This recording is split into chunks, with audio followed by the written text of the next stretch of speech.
Are there other attractions or neighborhoods you like to spotlight?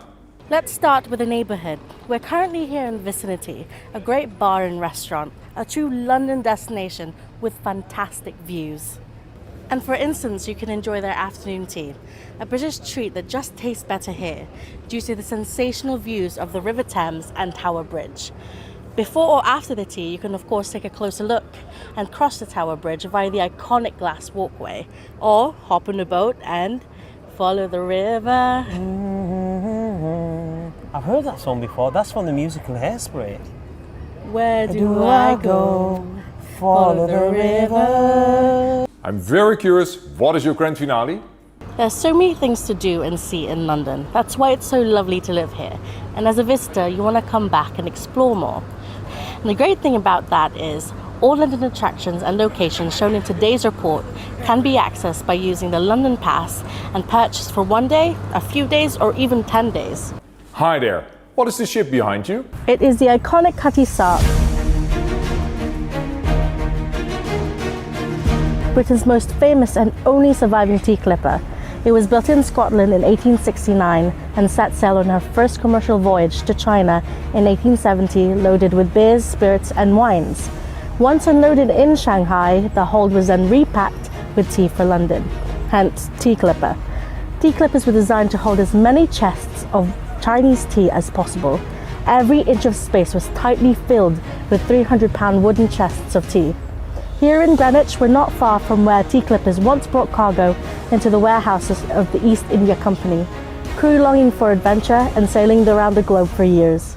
Thanks for teaching us about the time ball, which has already been in use since the British imperial century.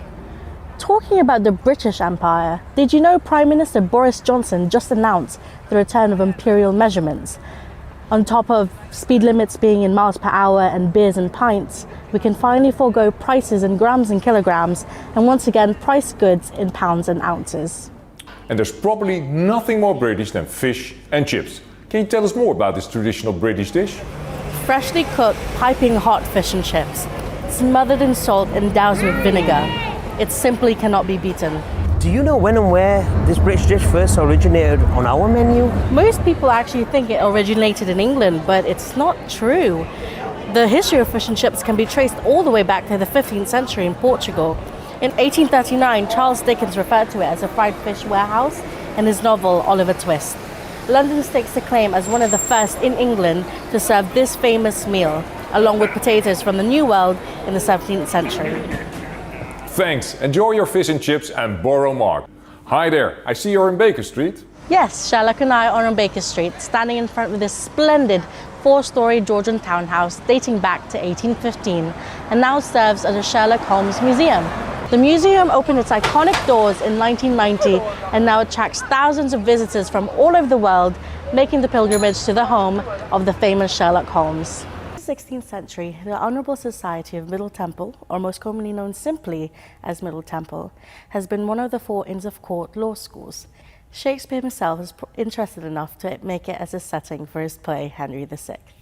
The first ever recorded performance of Shakespeare's romantic comedy, Twelfth Night and What You Will, first occurred in this hall on 2nd of February 1602. Shakespeare is probably present himself, a play with a captivating plot. Also, the breaking news on the location of the Chemcon the Americas 2023 was fascinating. More on this later.